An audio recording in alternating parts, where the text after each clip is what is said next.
So we will look at working in the context of a module.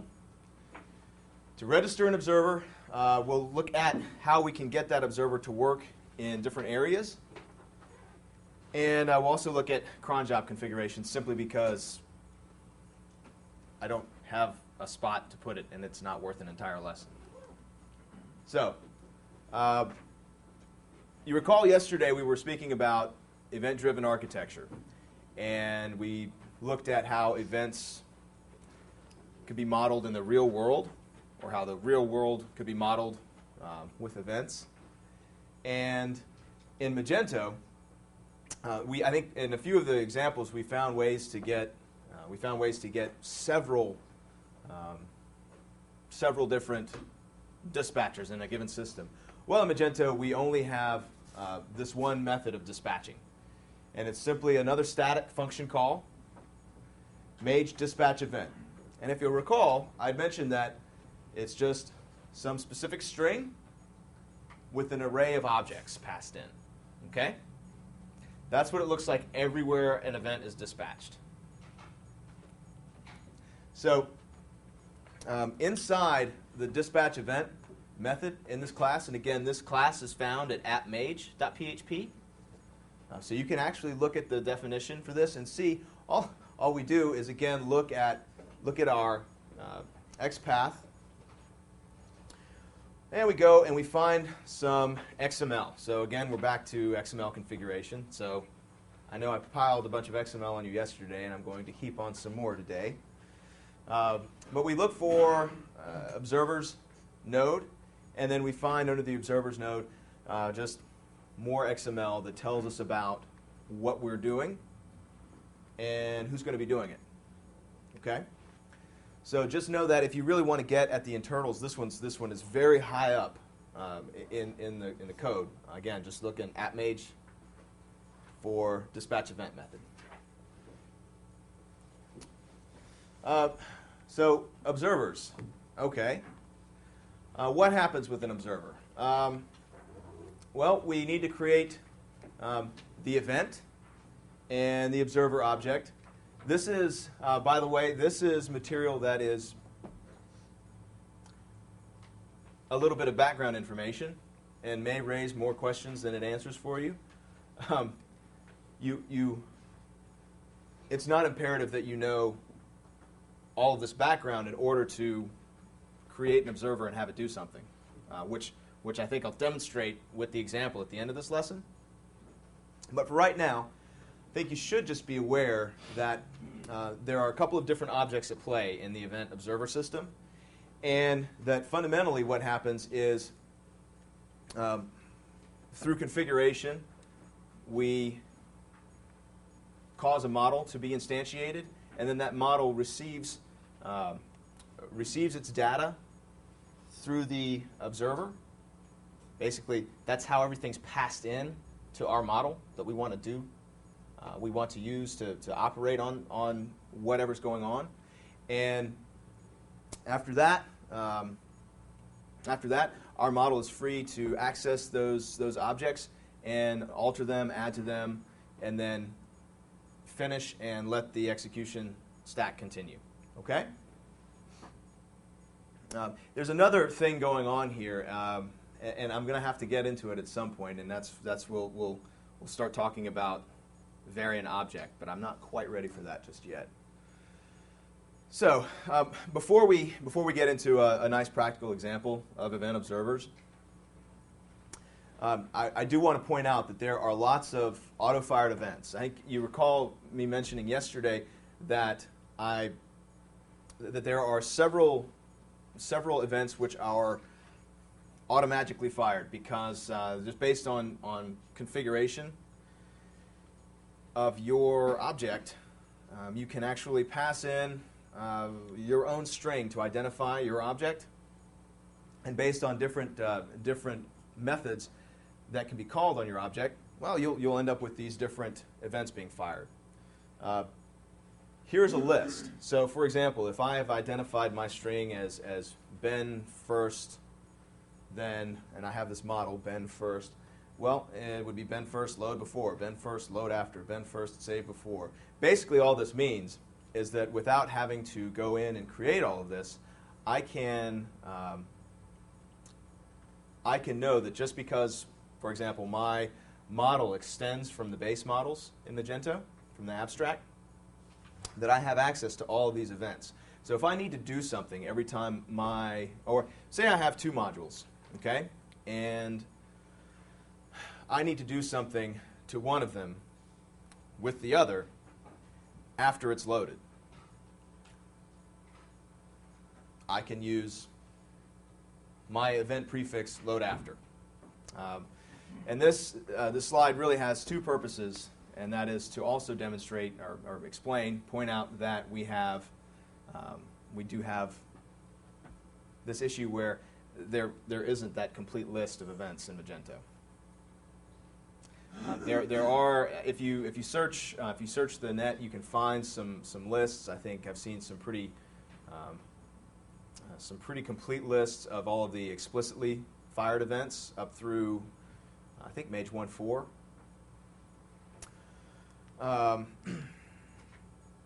But as you start to work with the system, you can come to see the use and application of these events, and also the methods that are wrapped around that are also automatically fired that actually in turn trigger these events. So I kind of apologize because this is a lot of background information and a lot of details for me to throw at you without actually showing you what it is we'll be doing.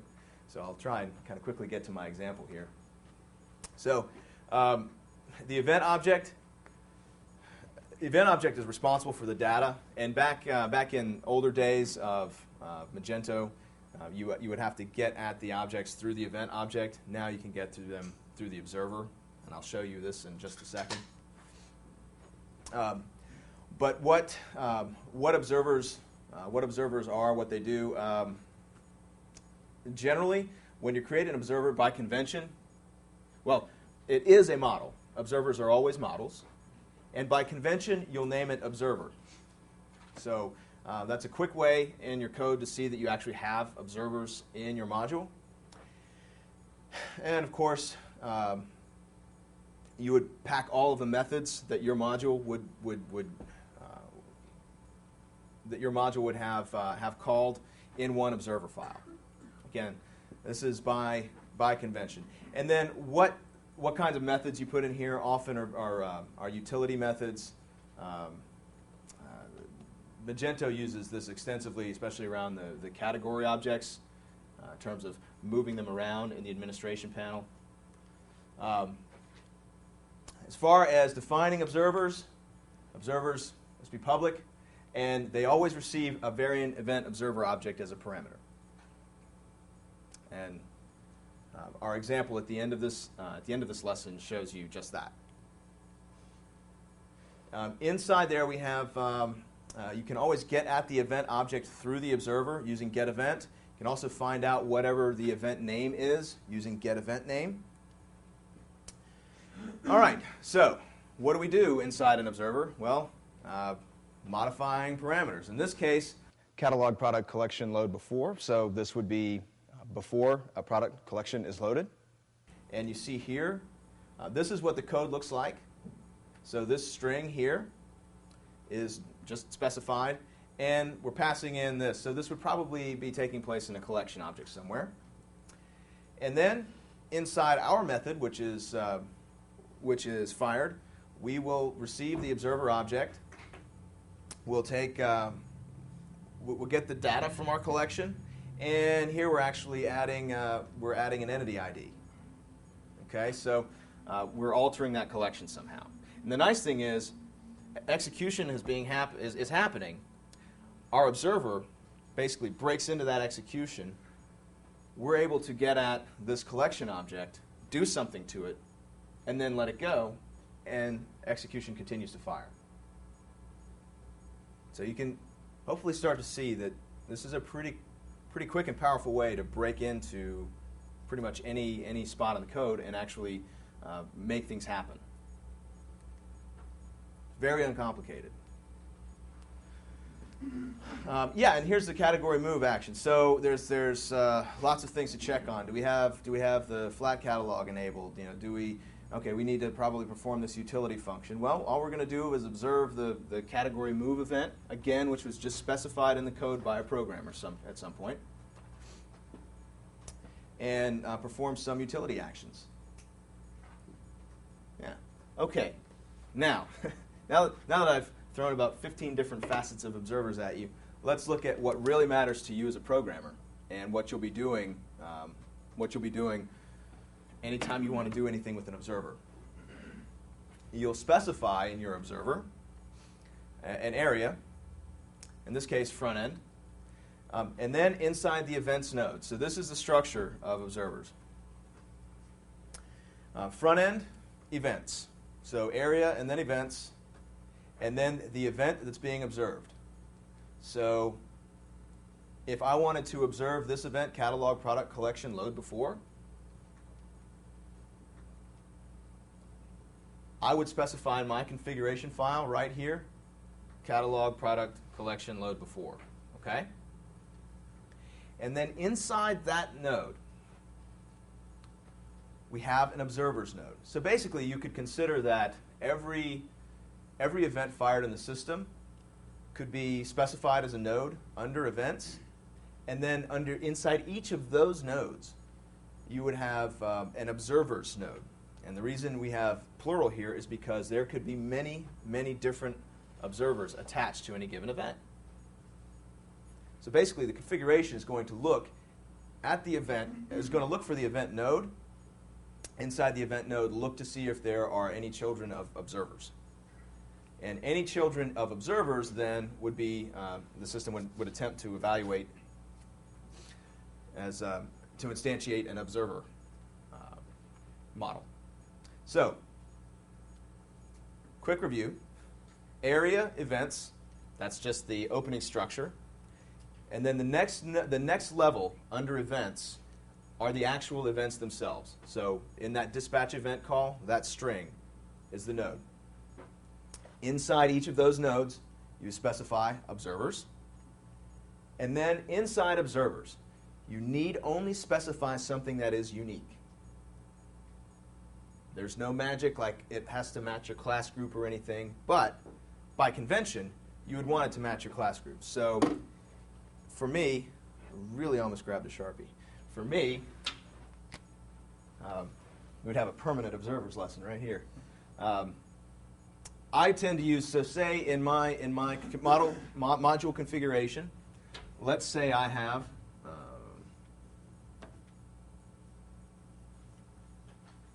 config global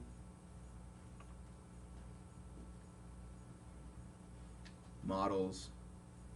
And then let's say, you know, I like the namespace module convention, so I'll say config global models, and then in the case of my narcissistic example module, we'll say that's my class group name. So of course then in here I would specify,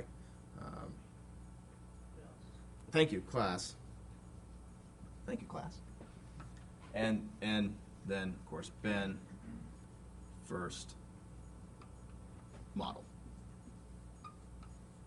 Okay? Just because I want to do like everyone else in Magento and keep my models in a model folder. And this is the path, remember? So, if I'm using this, I would probably use, once I use this short name for one object type, I would do that for all of them. So for config global blocks, I would also do this, and config global helpers, I would also do that. It just makes sense. It's very clean. What that would mean for me is that I would actually use that right here. That way, I mean, whereas I'm relying on this as a safe namespace for my stuff, that's what I would use there. I don't have to, though. The neat thing, though, is that actually if you do specify this, you specify here something that already exists, has already been defined somewhere else, and your module loads after that module, is you can actually alter the parameters. And this can be used, for example, the logging, the user logging in Magento, that delicious little treat that hits the database every time someone loads a page. You can actually just disable that via configuration just by accessing those events. So, all right. So I think we're pretty clear. Are we pretty clear up to here? The structure, again, just front-end events, the event name, observers node. Inside the observers is where we set up a space for our stuff. So I would put my class group name here, and then we have type. In this case, we're doing type model. What type model translates to is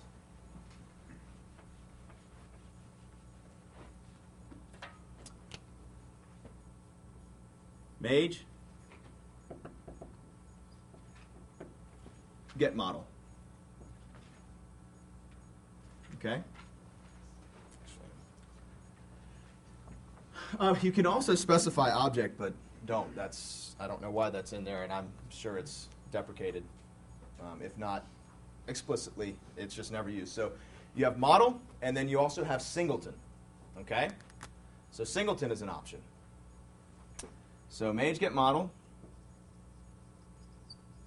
Mage get singleton.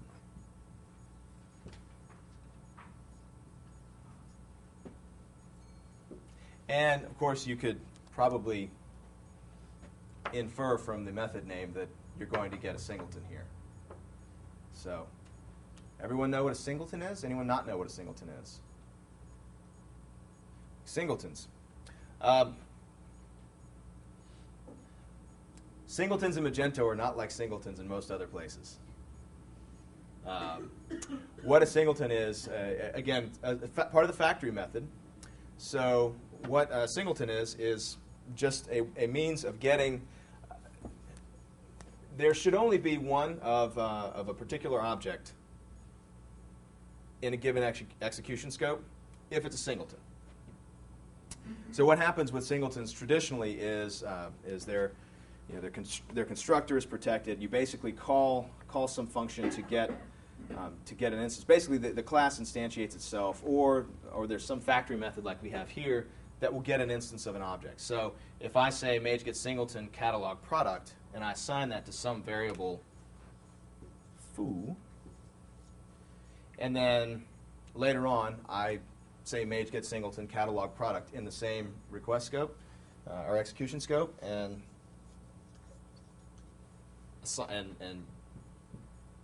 assign that to bar.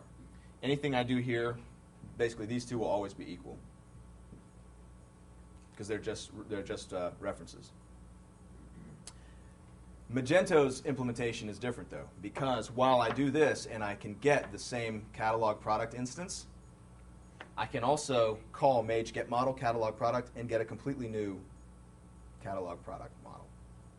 Just one of those things. If you're used to singletons in almost any other framework language, then this is a little bit different.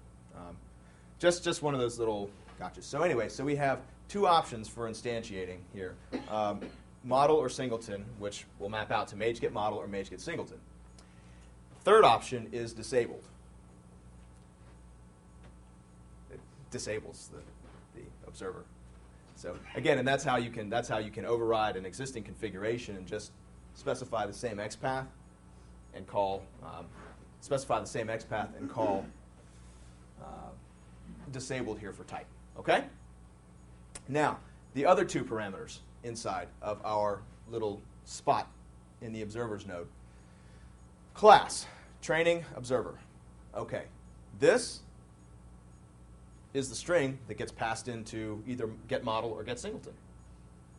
Simple. It's instantiated, and then this method is called. Okay?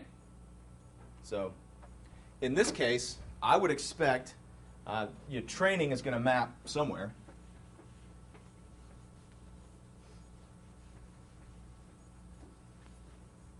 So somewhere there's a training module, and it has a class group specified and everything. So what would happen in this case is the code. We'll call Mage get model training observer. Okay, so then we have an instance of our class, and then the code will run this bind customer login method. Okay? That's configuration of an observer. The cron job is something you set up on your server to hit the cron file, cron PHP or cron shell script. That in turn schedules jobs in Magento. So in system configuration in the admin panel, there's a spot to there's a spot for configuring how far out the cron script, when it's hit, how far out it should look to schedule jobs.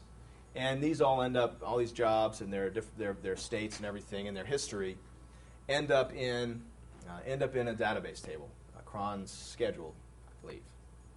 So it can be a bit of a misnomer to see cron job here and to see cron job out in Magento, because there's really just the one cron script that need to be hit, and then internally just uses the settings that you've configured to evaluate this cron expression to determine whether or not it should schedule the job. Just know that it is possible to schedule tasks. I mean, it's a heck of a utility, because if you think about it, maybe your module has some very complex indexing that needs to go on. Well, set up a schedule for it. Make sure it's not running all the time. Yeah, any number of tasks that you may have, you can accomplish with these with this cron tab configuration. Also, we want to point out that part of the problem, if you're used to this syntax, which I like this is very nice and clean. Over here, rather than just have these nice separate nodes, the whole thing is actually combined. So catalog, product, index, or price would be what would be passed in to get model, and then this double colon split off and run the reindex all method. Okay, just a little difference in syntax that I might wish were a little more consistent with the observers. Any questions? Okay, let's take a walk through observers, and let's do fun stuff with them. So,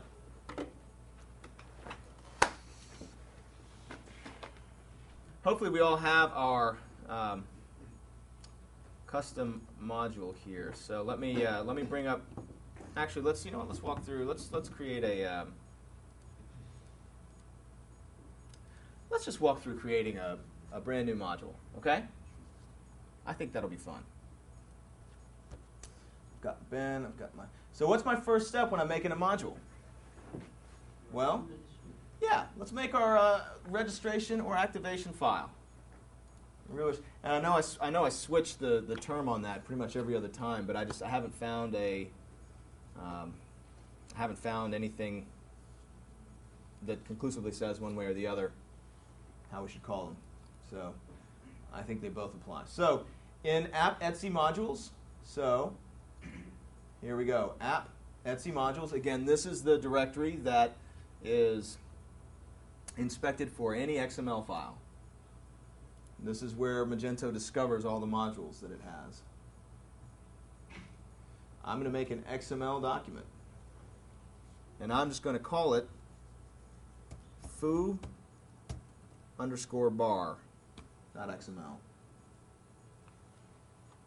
And I'm going to bump my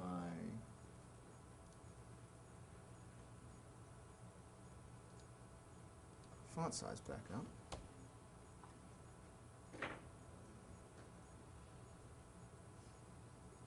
Is that still legible for you guys in the back? Okay.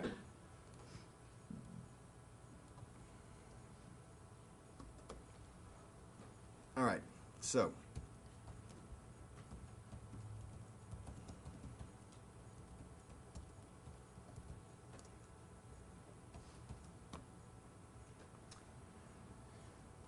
I need my root node, which will always be config for configuration files.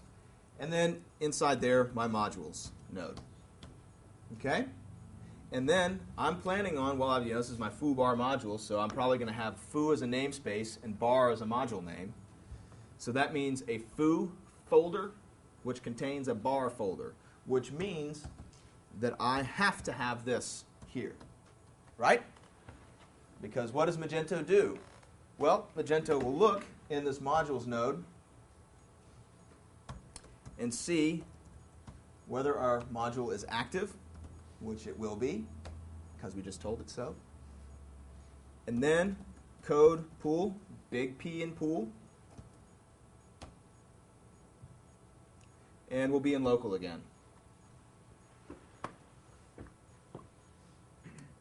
So again, what the system is going to do is say, okay, well, all right, I see a node here, active, true. Okay, true. Well, I need to go find out about this. So we'll take local. So system says active. Look in the local code pool, so app code local. And then inside app code local, we'll just do a string replace here to find our path. So we'll have a foo folder, which contains a bar folder. And in there, we'll look for an etc folder and a config XML file.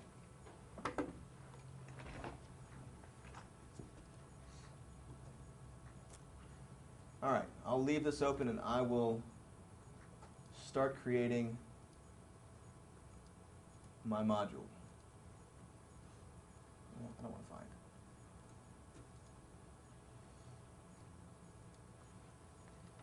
Am I finding again?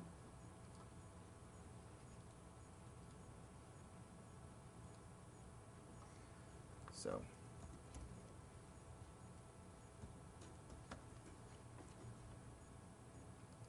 All right, so again, I just created foo, bar, and etc. And inside etc, I'm going to create a config file.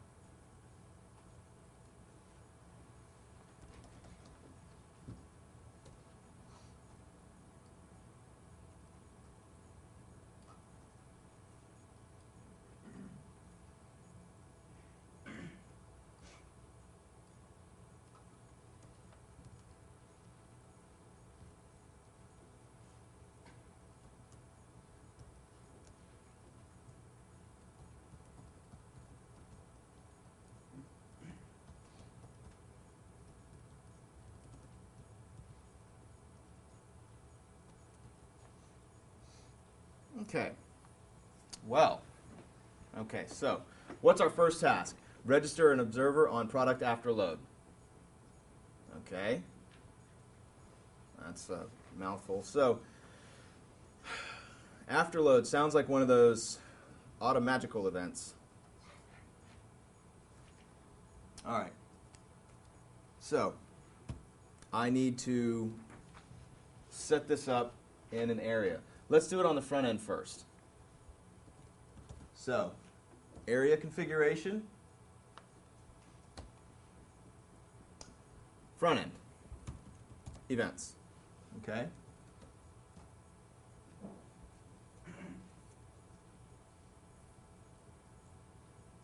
And then what do I need next?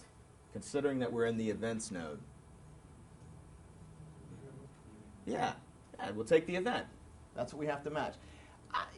But I'm not sure. How do I find that out? Well, I can look at, all right, so this is a catalog product model.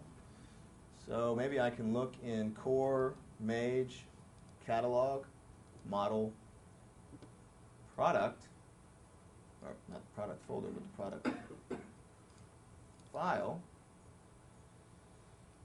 And let's see. Is everyone done with the registration file? This one here? Yeah? Good. Close that one up here.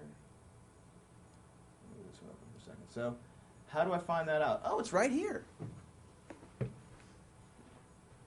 Event prefix, catalog product. That's cool. If you don't specify the event prefix for your model, it uses, I believe, core abstract. So, yeah.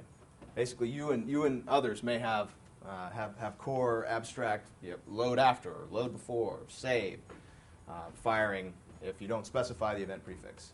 But if you extend from the core abstract model, you can just specify this protected property. So catalog product load after, not after load, but load after. Okay, so now I have my event prefix, and as we saw in the code, it's catalog product load after. Okay, now in this particular event node, we want to talk about observers.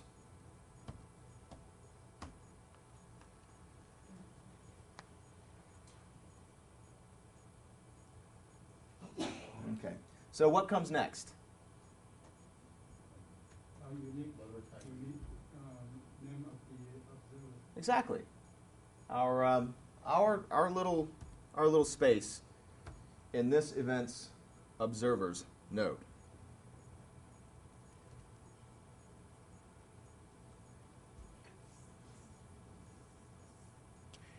And all we do in here, what this is really just a container for the parameters of our observer. Okay?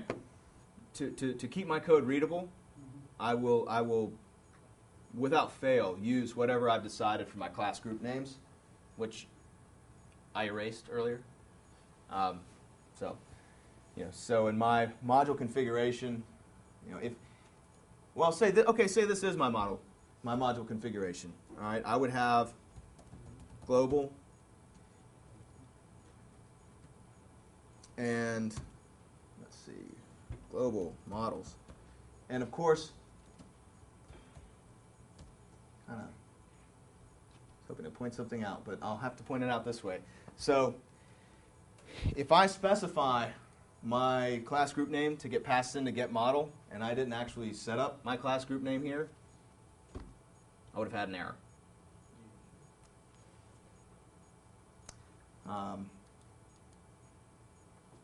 In fact, I'll do that first.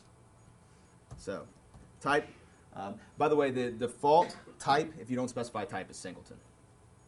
So here we have model. I just want to use a model, and I could specify singleton, and I could specify disabled.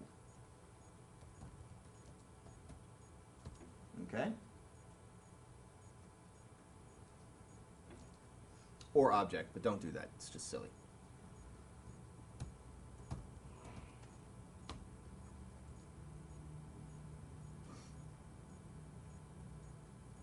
All right, then for class, I just need to pass in what? Right. Yeah. So when I read this as, okay, I'm going to call get model. I have to pass a string into get model. That's what goes in class here. So it's going to be foo, var, and observer. Just by convention, we want to call it observer. And then there's one more argument, and that's the method. Okay? So in here, what I like to do with these method names is I like to just camel case the event. Again, just keeps things readable. So I can copy this.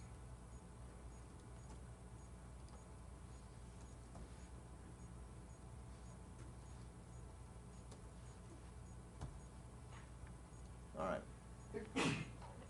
Gesundheit.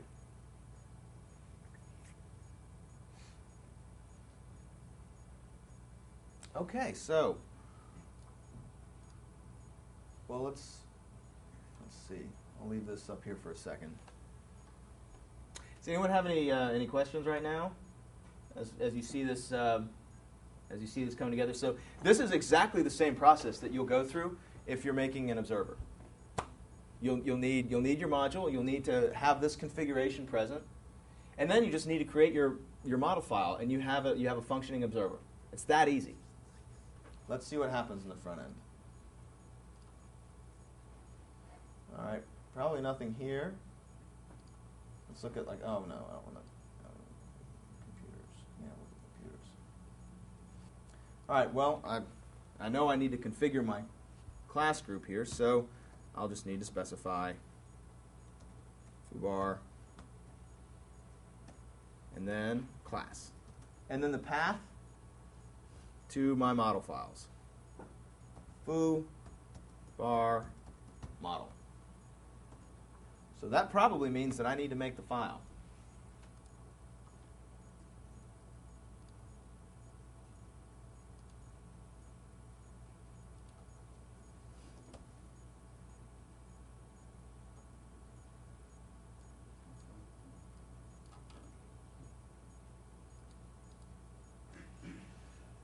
So, in the foobar, I'll make a new folder, model. And inside model, I'll need to make an observer.php class file.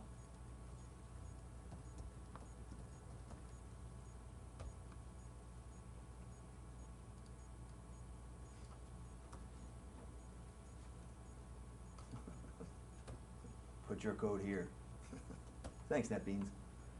All right, so, well, I know for my class prefix that it's going to be foo, bar, model, observer, and I extend nothing.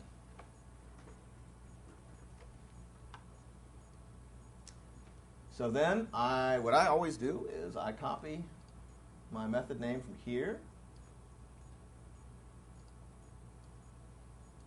And again, public function.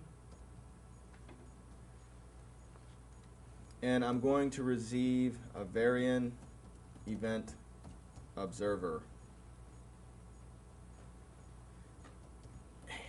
And everywhere in the code is used this, the variable is just always called observer. So let's see, this is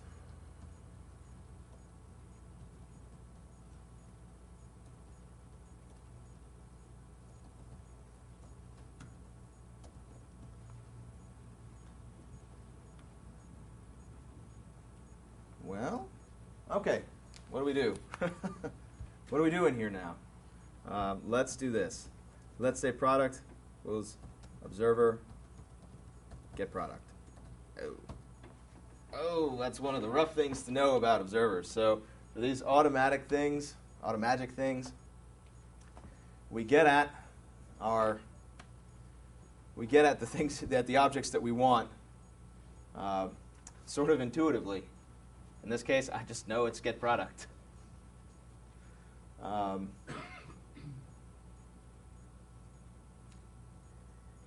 Yeah. Sorry. Generally, I mean, with your entities, you're going to have something like, if I was getting a customer, it would be get customer. It's going to match up with your entity declaration in the config. But it is, I mean, it's fairly intuitive. It's just get and then the name of what you're getting. So get product, get customer, get order, get quote. In this case, product. So what do we want to do? Product, let's see. Let's say, well, how are we going to know this is working in the front end? Well, we can say product. Let's see, observer get product. We'll see product. And set name.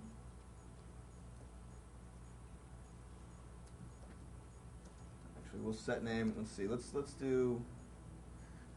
Let's say someone in marketing got a great idea. We're just going to add is cool to all of our product names. So, product set name, and then we'll just do product get name. We'll talk a little bit more about these methods in a second. And then we will concatenate is cool. Let's see.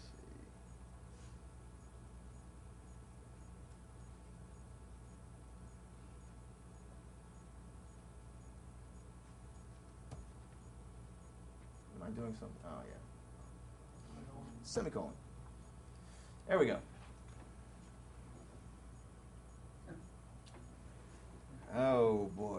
let me go back to let me save my configuration here. Is everyone done with this configuration file?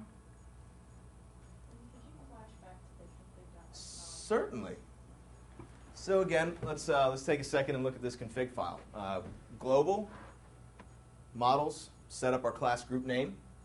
Again, best convention, namespace, and module. And then in there, we have to specify our class prefix inside this class node. All right? And then here, we're using the area config. In this case, we're in the front end area. And we have, in the events node, specified the event we want to observe. And then we have an observers node so that we can put our thing in there. Yeah, I mean, you can really take this. In fact, you might want to, you could comment this a little further and say, you know, event and unique for event. Look at that. Now we've loaded. And now, I told you it was cool. Yeah, look at that. That's, man, that's something. Thank you, marketing. Those are great ideas. Okay. So, all right. I can close you down. Okay. All right. Well, that was fun. Okay. How do we? Our next task is to make it work on the.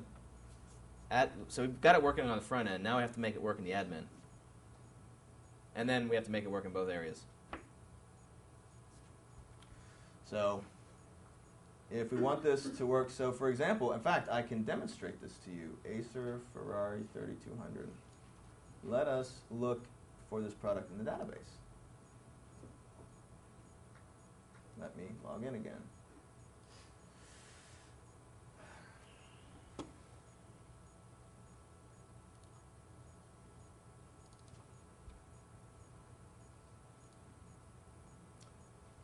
Name.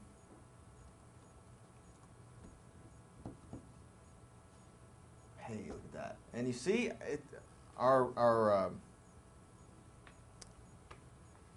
the is cool isn't there. That's because we're in the front end configuration area.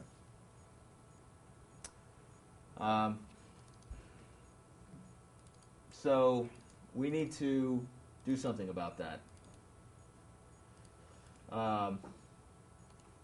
Let's look in here. Okay, how might we do that here? Well, first of all, let's look at the areas that we have. Let's look at Mage, and this I'm going to give you a little bit more background information here, but Mage core model app area. Global, front-end, admin, and admin HTML. So those are the different configuration areas.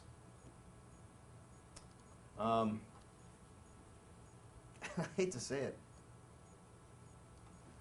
I've taught this class 7 times now, and I always forget whether it's admin or admin HTML. So let's take a look.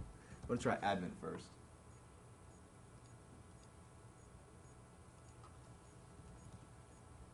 I don't think it's admin. I think it's admin HTML, but we'll try this. So all I have to do to check that here is refresh the page. Look at that. Okay. Probably admin HTML. So if I change this to admin HTML,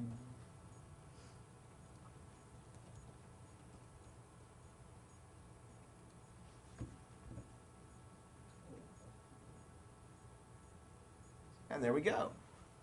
Now, of course, we'd have some sort of like, you know, little race condition here. I mean, if we save this, then it'll be as cool, and then it'll be pulled in again. It'll be as cool. Yeah, it'll keep going.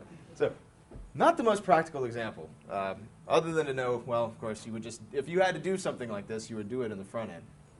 Now, the interesting thing, of course, is that if we go back here and refresh, you know, the our is cool is gone. And then, okay, third part of our task here is make it appear everywhere.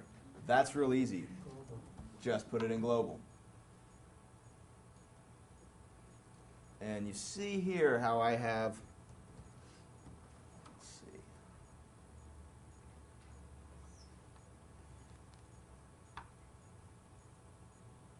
Works there, works there.